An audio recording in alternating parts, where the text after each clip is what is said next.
स्वागत है बच्चों आप सभी का हमारे यूट्यूब चैनल पे।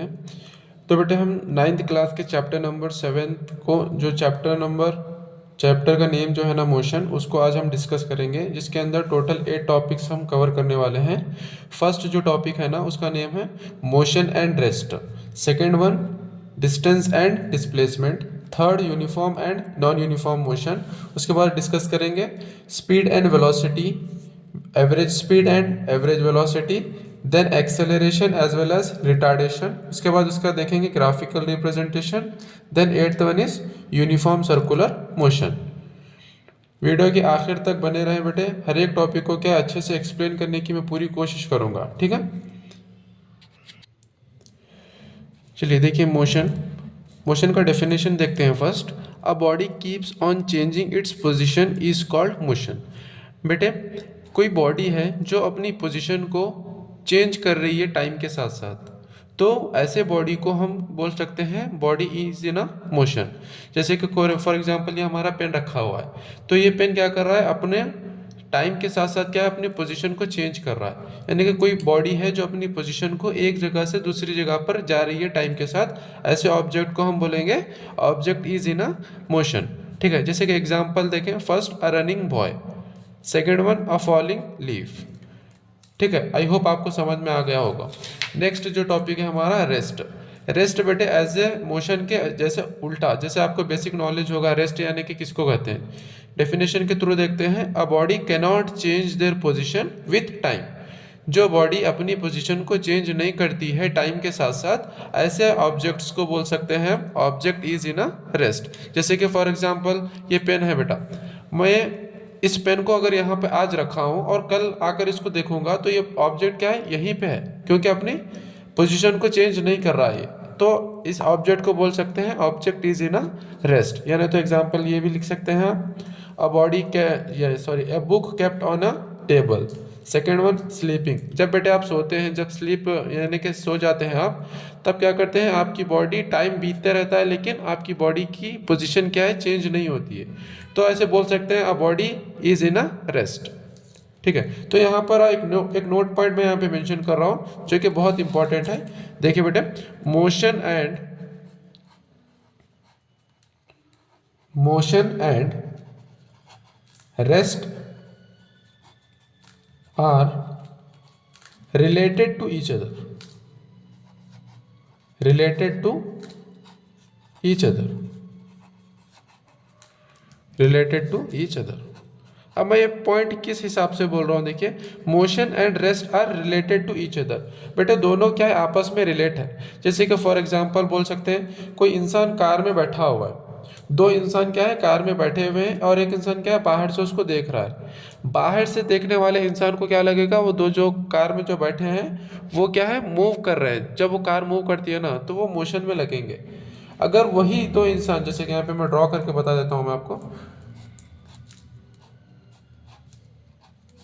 ये हमारी फॉर एग्जांपल ये हमारे पास कार है, ये हमारे पास कोई एक बाहर इंसान ठहरा वाला है बेटा। इस कार के अंदर क्या है, दो बॉयज बैठे हुए हैं। ये जब इंसान इन दोनों इंसानों को देखेगा, जब ये कार मूव होती हुई नजर आएगी, यानी कि कार चल रही है समझिए, तो ये ऑब्जेक्ट जो इन दोनों को देखेगा तो ऐसा लगेगा कि ये कार में मूव कर रही है, यानी कि ऑब्जेक्ट क्या है, कार में क्या कर रहा है, मोशन में है। जब यही अगर बाजू वाला इंसान इस इंसान को, फॉर एग्जांपल ये ऑब्जेक्ट ए है और यह हमारा ऑब्जेक्ट बी है, ठीक है। तो जब ऑब्जेक्ट बी ऑब्जेक्ट ए को देखेगा कि चलती हुई कार में एक ही जगह बैठा हुआ, तो उसको क्या नजर आएगा, वो क्या है, रेस्ट पे है। जैसे कि आप फॉर एग्जांपल आप कोई कार में बैठे हैं, आपके बाजू कोई बैठा, जब वो कार मूव कर रही है तो आपको कैसे फील होगा कि वो आपके साथ रेस्ट पे बैठे हुआ है। तो देखने का नज़रिया अलग अलग होना चाहिए बेटा, क्योंकि इसलिए हम ये पॉइंट मेंशन कर रहे हैं, motion and rest are related to each other. जब ये इंसान देखेगा बाहर से उस कार वालों को, तो ये कार क्या करेगी, मूव करती हुई नजर आएगी। जब वही अंदर का इंसान दूसरे इंसान को देखेगा तो वहां पर क्या महसूस होगा कि वो क्या है, रेस्ट पे है। बेटे नेक्स्ट टॉपिक को जानने से पहले हम एक टॉपिक पढ़ लेंगे जिसको हमें इजी होगा नेक्स्ट टॉपिक को समझने के लिए। बेटे यहाँ पे एक फिजिकल क्वांटिटी बोल के टॉपिक है। फिजिकल क्वांटिटी का डेफिनेशन देख लीजिए, a physical quantity is a property of a matter that can be measured. यानी कि फिजिकल क्वांटिटी उसको बोलते हैं बेटा जिसको ऐसी क्वांटिटी जो जिसको हम मेजर कर सकते हैं, मेजर करते हैं यानी कि समझ सकते हैं आप, जिसको माप सकते हैं। ऐसी क्वांटिटी जिसको हम मेजर कर सकते हैं वो सारे क्वांटिटीज़ को क्या बोलेंगे हम, फिजिकल क्वांटिटीज़। जैसे कि एग्जांपल लेंथ है बेटा, लेंथ को आप किसके अंदर मेजर करते हैं, जैसे कि मीटर के अंदर मेजर करते हैं, यानी तो आप किलोमीटर के अंदर मेजर करते हैं। ठीक है, लेंथ को मेजर किया जा सकता है और मास को भी क्या है, मेजर किया जा सकता है। जैसे कि मैं आपको पूछूं आपका मास कितना है तो आप बताएंगे सर 40 kg है, 50 kg है, 60 kg है, ऐसे आप मास को बताएंगे। तो आप मास को भी क्या है, मेजर कर सकते हैं। और थर्ड वन एग्जांपल क्या बेटा, टाइम। टाइम को भी मेजर किया जा सकता है, जैसे कि टाइम को किस में, मिनट, सेकेंड्स यानी तो आवर्स के अंदर मेजर किया जा सकता है। तो ऐसे पूरे क्वांटिटीज़ जिसको हम मेजर कर सकते हैं उसको बोलेंगे हम फिजिकल क्वांटिटीज़। ठीक है, तो यहाँ पर अब नेक्स्ट जो हमारे टाइप्स है फिजिकल क्वांटिटी के, दो टाइप्स है बेटा। फर्स्ट है स्केलर क्वांटिटी और सेकंड वन है वेक्टर क्वांटिटी। स्केलर क्वांटिटी क्या होता है देखेंगे, a physical quantity having only magnitude, a physical quantity having only magnitude is called a scalar quantity. अब यहाँ पर आपको कंफ्यूज हो रहा होगा सर इसको मैग्नीट्यूड को क्या बोलेंगे, इसको भी समझते हैं। ठीक है, अब बस यहाँ इतना समझ लीजिए, a physical quantity having only magnitude is called a scalar quantity. Example time, distance, speed, length etcetera. But आगे जैसे जैसे टॉपिक कवर करते जाएंगे ना, ये चीज़ आपको क्लियर हो जाएगी मैग्नीट्यूड किसको बोलते हैं और डायरेक्शन किसको बोलते हैं। और जो वेक्टर क्वांटिटी है, जो सेकेंड टाइप है फिजिकल क्वांटिटी का, a physical quantity having both magnitude, having both magnitude and direction. ठीक है, स्केलर क्वांटिटी है जिसके पास सिर्फ मैग्नीट्यूड है, वेक्टर क्वांटिटी वो क्वांटिटी है जिसके पास मैग्नीट्यूड भी है और डायरेक्शन भी है, उसको बोलेंगे हम वेक्टर क्वांटिटी। जैसे कि example displacement, velocity, force etcetera. चलिए मैग्नीट्यूड को समझते हैं, मैग्नीट्यूड किसे कहते हैं। देखिए मैग्नीट्यूड बोलते हैं बेटा a number with an appropriate unit. जैसे कि देखिए यहाँ पर 10 नंबर है, 10 नंबर के साथ मैं आपको पूछूं ये 10 ये नंबर कौन सा नंबर है, यानी कि सर ये तो नॉर्मल नंबर है बल्कि बताएंगे आप।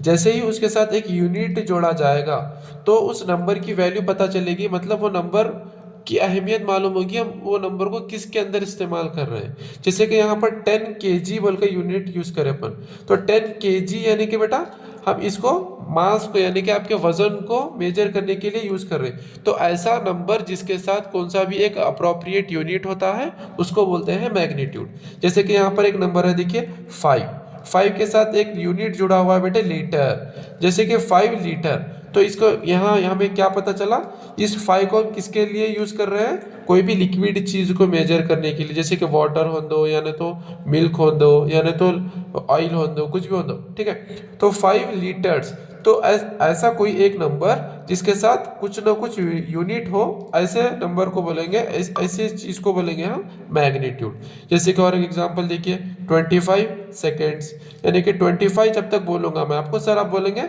ये एक नॉर्मल नंबर है, 25 के साथ जैसे ही मैं सेकेंड्स ऐड कर दूँ तो हमें। आई होप बेटा आपको फिजिकल क्वांटिटी समझ में आ गया होगा। तो बढ़ते हैं नेक्स्ट टॉपिक की तरफ, डिस्टेंस, जिसको क्या है कैपिटल डी से डिनोट किया जाता है।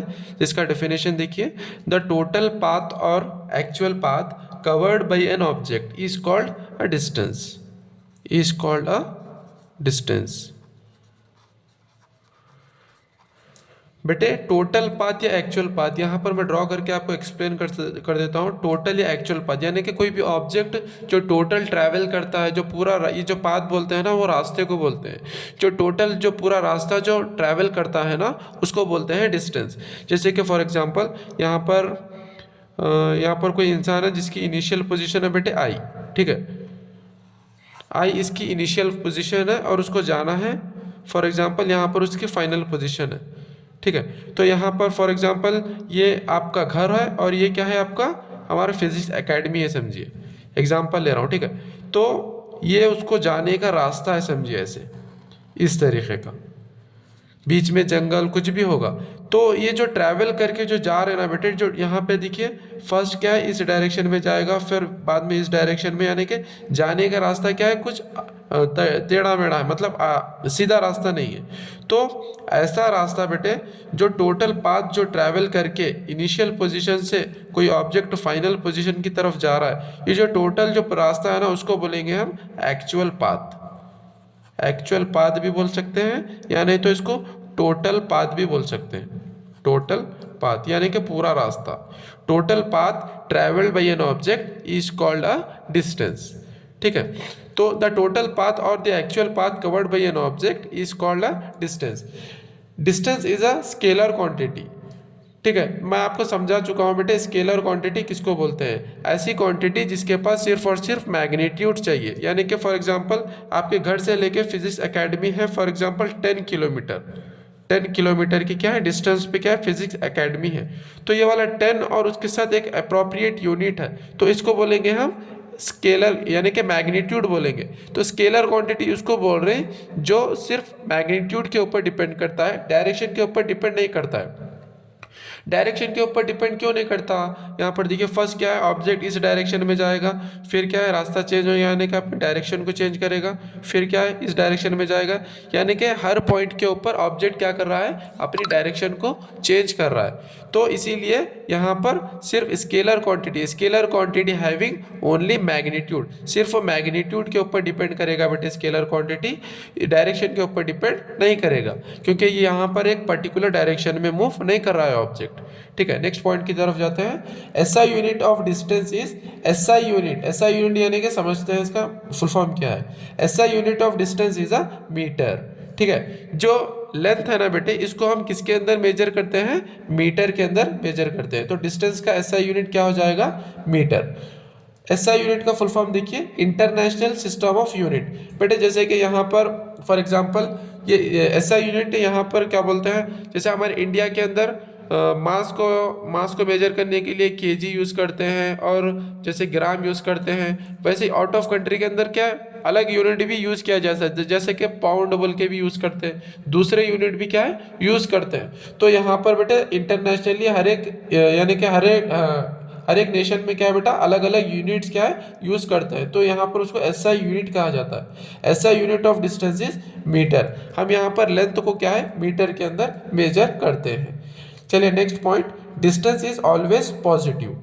जब कोई ऑब्जेक्ट स्टार्ट करता है चलना बेटे तो उसका यानी कि फॉर एग्जांपल 5 किलोमीटर चला, फिर बाद में क्या है 10 किलोमीटर चला, फिर 15 किलोमीटर चला, ऐसे ही क्या है ये बढ़ते ही जाएगा बेटे। डिस्टेंस कभी भी क्या है पॉजिटिव में होता है, डिस्टेंस हमेशा पॉजिटिव होता है। तो यहाँ पर distance is always positive. I hope आप लोगों को समझ आ रहा होगा। चलिए नेक्स्ट टॉपिक की तरफ बढ़ते हैं, डिस्प्लेसमेंट। बेटे डिस्प्लेसमेंट को स्मॉल एस से डिनोट किया जाता है और डिस्प्लेसमेंट का डेफिनेशन देखिए, the shortest path between initial and final position. अब यहाँ पर देखिए इसी डायग्राम में इस ऑब्जेक्ट की इनिशियल पोजीशन ये वाली है और इस ऑब्जेक्ट की फाइनल पोजीशन क्या है ये वाली है। ये हो गया बेटे उसका एक्चुअल पाथ जिसको हम बोल रहे हैं डिस्टेंस।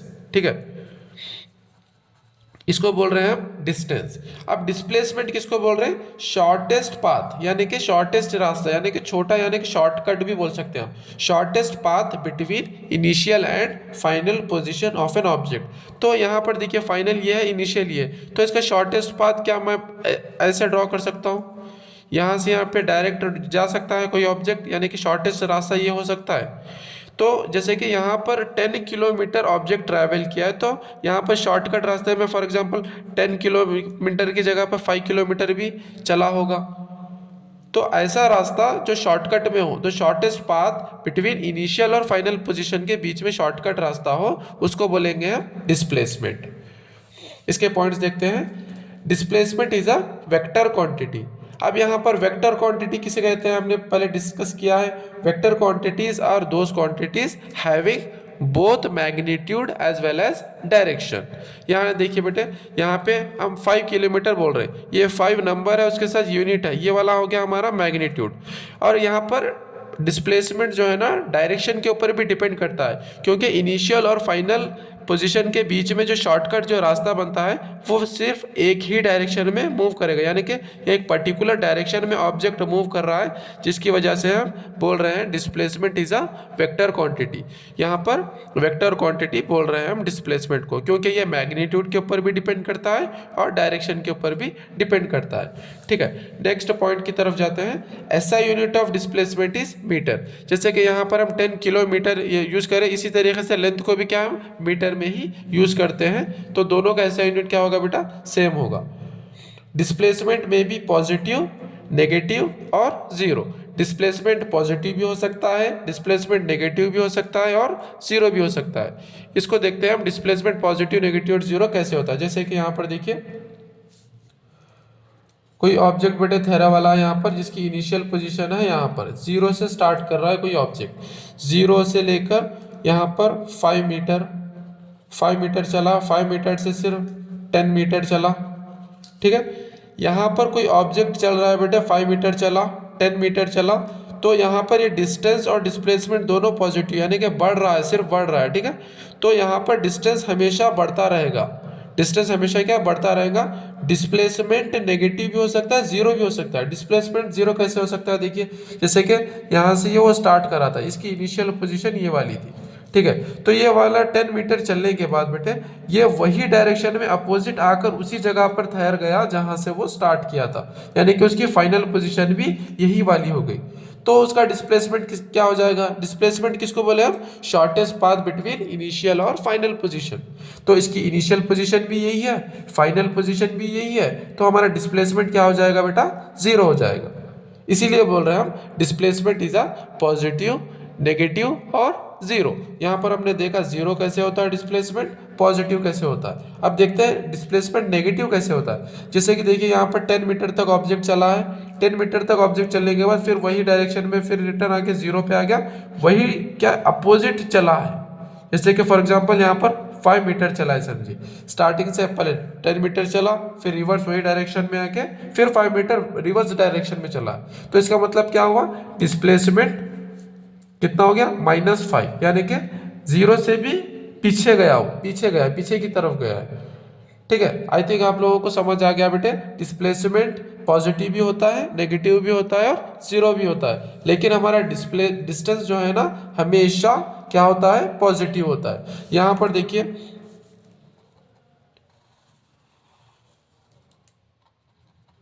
इनिशियल पोजीशन ये वाली है बेटे, फाइनल पोजीशन ये वाली है। तो हमारा जो डिस्टेंस है हम उसको बता सकते हैं, जो एक्चुअल पाथ जो ट्रैवल करें, शॉर्ट में बता रहा हूँ मैं आपको, ये जो एक्चुअल पाथ जो ट्रैवल करें इसको बोलेंगे हम डिस्टेंस, और जो शॉर्टेस्ट पाथ है ना इसको बोलेंगे हम displacement.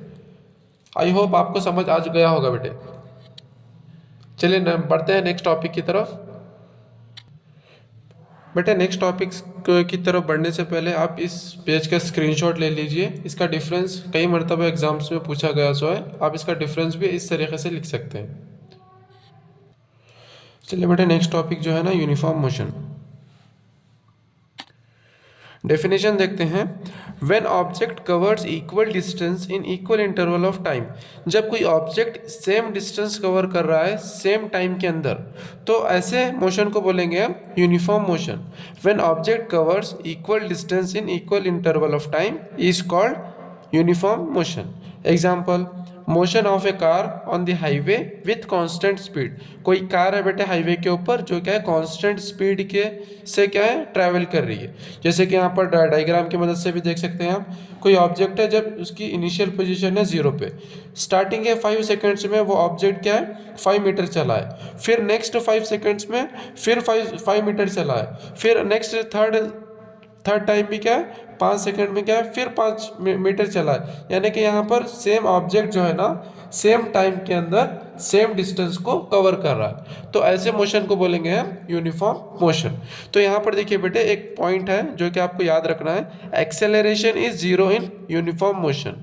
In uniform motion acceleration क्या होगा बेटे, यूनिफॉर्म मोशन के अंदर 0 होगा। यहाँ पर एक्सेलरेशन नहीं हो रहा है, एक्सेलरेशन यानी कि स्पीड चेंज नहीं हो रही है, एक्सेलरेट नहीं हो रही है। ठीक है, कार हमारी एक्सेलरेट नहीं हो रही है, तो acceleration is 0 in uniform motion. Next देखते हैं नॉन यूनिफॉर्म मोशन। बेटे यूनिफॉर्म मोशन का एग्जैक्ट उल्टा जो है ना नॉन यूनिफॉर्म मोशन। जैसे कि देखिए definition, when object covers unequal distance in equal interval of time, यानी कि सेम डिस्टेंस यानी कि अलग अलग, यानी अनइक्वल, सॉरी यहाँ पे अनइक्वल डिस्टेंस कवर कर रहा है कोई ऑब्जेक्ट इक्वल टाइम के अंदर, तो ऐसे मोशन को बोलेंगे हम नॉन यूनिफॉर्म मोशन। एग्जाम्पल देखिए, the accelerating car on the highway, यानी कि कोई कार जो है ना एक्सेलरेट कर रही है, यानी कि पहले स्पीड बढ़ा रही है, फिर वो स्पीड को क्या कर रही है, ब्रेक लगा रही है, यानी कि घटा रही है, स्पीड कम ज़्यादा हो रही है। जैसे कि यहाँ पर डायग्राम की मदद से समझिए, स्टार्टिंग में वो 5 सेकंड्स के अंदर बेटा 5 मीटर चली है कार, फिर नेक्स्ट 5 सेकंड के अंदर कितना 10 मीटर चली है, फिर 5 सेकंड्स के अंदर यानी कि 3 मीटर चली है, यानी कि स्पीड को कम ज़्यादा कर रही है, वो ऑब्जेक्ट अपनी स्पीड को कम ज़्यादा कर रही है, तो ऐसे मोशन को बोलेंगे नॉन यूनिफॉर्म मोशन। यहाँ पर एक्सेलरेशन के रिलेटेड एक पॉइंट है, याद रखना है उसको, acceleration is non zero, acceleration is non zero in non uniform motion, in non uniform motion, non uniform motion.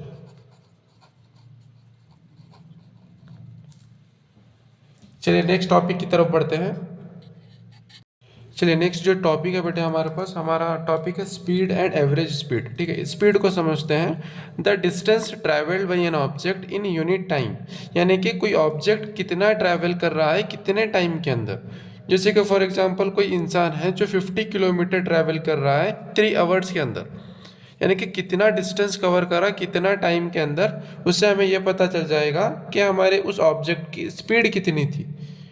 यही है यहाँ पर definition, the distance travel by an object in unit time is called speed. Formula क्या है देखिए, speed is equals to distance by time, S is equals to D by T. अब SI unit is metre per second. बेटे physics में एक याद रखना है आपको, ये जो फॉर्मूलेस है, फॉर्मूलेस की हेल्प से हम उसकी एसआई यूनिट को बना सकते हैं। जैसे कि फॉर एग्जांपल यहाँ पे देखिए डिस्टेंस है, डिस्टेंस को किस में मेजर करते हैं, बोले हम डिस्टेंस का एसआई यूनिट क्या है, मीटर है। मीटर पर डिवाइड में टाइम, टाइम को किस में मेजर किया जाता है, सेकेंड्स में, तो यहाँ पर मीटर पर सेकेंड, तो हमारा एसआई यूनिट क्या हो जाएगा स्पीड का, मीटर पर सेकेंड।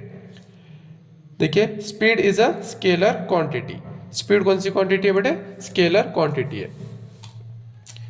नेक्स्ट इसका जो सब पार्ट जो है ना बेटा, एवरेज स्पीड, एवरेज स्पीड यानी कि the total distance travelled bye an object in total interval of time is called average speed. बेटे जो टोटल डिस्टेंस जो ऑब्जेक्ट ट्रैवल कर रहा है टोटल टाइम के अंदर, जैसे कि यहाँ पर देखिए कोई इंसान है, स्टार्टिंग में क्या है 10 मीटर ट्रैवल करा बेटा, फर्स्ट स्टार्टिंग में 10 मीटर ट्रैवल करा 5 सेकंड्स के अंदर, उसके बाद क्या है 20 मीटर ट्रैवल करा है 10 सेकंड्स के अंदर, उसके बाद 50 मीटर ट्रैवल करा है 15 सेकंड्स के अंदर।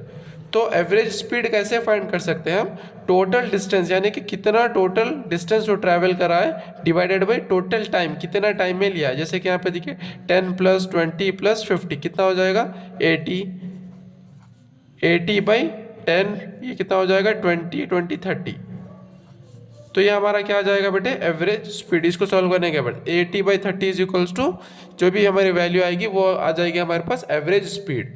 यानी कि एवरेज स्पीड को कैसे बताते हैं, total distance by total time, कोई भी ऑब्जेक्ट कितना ट्रैवल करा है टोटल डिस्टेंस और टोटल टाइम कितना टाइम लिया है वो, उसको बोलेंगे हम एवरेज स्पीड। ठीक है, यहाँ पर भी इसका ऐसा यूनिट सेम हो जाएगा क्योंकि टोटल डिस्टेंस को भी हम मीटर में ही मेजर करते हैं और टाइम को भी क्या है सेकंड में ही मेजर करते हैं, तो ऐसा यूनिट क्या हो जाएगा बेटे मीटर पर सेकंड। चलिए बेटे नेक्स्ट स्टार्ट करते हैं। Next topic velocity, the rate of change of displacement of an object with time is called velocity. वहाँ पर क्या बात हो रही थी बेटे, वहाँ पे डिस्टेंस की बात हो रही थी स्पीड के अंदर, यहाँ पर वेलोसिटी क्या है, यहाँ पे डिस्प्लेसमेंट की बात हो रही है। ध्यान से देखिए, the rate of change of displacement, physics में जहाँ पर भी बेटे ये RAT रेट की रेट बोल के वर्ड आ गया तो समझ जाना है यहाँ पर टाइम की बात हो रही है। ठीक है, the rate of change of displacement of an object with time, यानी कि डिस्प्लेसमेंट बाय टाइम को क्या बोलेंगे हम वेलोसिटी बोलेंगे। वहाँ पे स्पीड को क्या बोले थे, डिस्टेंस बाय टाइम को स्पीड बोले थे, यहाँ पर वेलोसिटी को क्या बोल रहे हैं, डिस्प्लेसमेंट बाय टाइम को वेलोसिटी बोल रहे हैं। ठीक है, तो एसआई यूनिट ऑफ वेलोसिटी क्या होगी, यहाँ पे फॉर्मूला तो पता हो गया होगा बेटे, velocity is equals to displacement by time, v is equals to displacement को s से, टाइम को t से डिनोट किया जाता है। SI unit of velocity is metre per second. यहाँ पर देखिए डिस्प्लेसमेंट यानी यहाँ पर भी लेंथ की ही बात हो रही है, लेंथ को मीटर में मेजर किया जाता है, तो यहाँ पर डिस्प्लेसमेंट के लिए m मीटर ले लिए, टाइम के लिए सेकंड। तो स्पीड और वेलोसिटी का बेटा SI यूनिट क्या होती है, सेम होती है, मीटर पर सेकंड। ठीक है, तो velocity is a vector quantity, velocity is a vector. वहां पर स्पीड को स्केलर बोले थे बेटे, यहाँ पर वेलोसिटी को क्या बोल रहे हैं, वेक्टर बोल रहे हैं, क्योंकि यहाँ पर डिस्प्लेसमेंट की बात हो रही है। किसकी बात हो रही है, डिस्प्लेसमेंट, जो कि वेक्टर क्वांटिटी है। यहाँ पर डायरेक्शन की ज़रूरत है बेटे, डायरेक्शन और मैग्नीट्यूड दोनों की ज़रूरत है, इसलिए हम क्या बोल रहे हैं, velocity is a vector quantity. इसका एक सब पार्ट आता है एवरेज वेलोसिटी। इसका डेफिनेशन देखिए, it is the arithmetic mean of initial velocity and final velocity for a given period of time. जैसे कि initial velocity plus final velocity, starting में ऑब्जेक्ट की कितनी वेलोसिटी थी उसको ऐड करेंगे और आखिर में कितनी वेलोसिटी थी ऑब्जेक्ट की, दोनों चीज़ों को ऐड करके डिवाइडेड बाय 2 करेंगे ना, तो हमें पता चल जाएगा उस ऑब्जेक्ट की एवरेज वेलोसिटी कितनी थी। जैसे कि यहाँ पर देखिए formula, average velocity is equals to initial velocity plus final velocity divided by 2। Initial velocity को बेटे u से डिनोट किया जाता है, फाइनल वेलोसिटी को v से डिनोट किया जाता है, और यह है 2। u is a initial velocity, v is a final velocity and av is a average velocity. बेटे यहाँ पर अब इसका यहाँ पर स्पीड और वेलोसिटी का डिफरेंस भी कई मर्तबा एग्जाम में पूछा गया सो है। मैं आपको नोट्स प्रोवाइड कर देता हूँ, उसका स्क्रीनशॉट मान लीजिए आप। ये है बेटे दोनों स्पीड और वेलोसिटी का डिस्टिंग्विशन है कि दोनों के बीच में डिफरेंस क्या है। ये भी कई मर्तबा आपको क्या है एग्जाम्स में पूछा गया, तो इसका स्क्रीनशॉट ले लीजिए और इसको नोट्स में लिख लेना है बेटे, और ऐसे एज इट इज़ आपको एग्जाम में लिख कर आना है। तो मिलते हैं बेटे नेक्स्ट वीडियो में नेक्स्ट टॉपिक के साथ। आई होप आप लोगों को समझ आ गया होगा जितने भी हम आज टॉपिक पढ़े हैं। अगर कुछ डाउट रहा तो बेटे कमेंट सेक्शन में ज़रूर पूछिएगा, हम ट्राई करेंगे हर एक का आंसर देने का। ठीक है, तो चलते हैं, बाय।